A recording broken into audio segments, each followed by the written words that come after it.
SpaceX recently attempted to static fire 33 engines on Booster 7.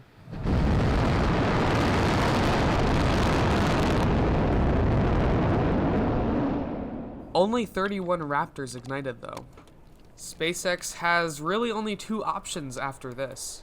They could attempt to static fire 33 engines again and hope for a full ignition, or they could move on to most likely a final wedge dress rehearsal and then finally launch Starship.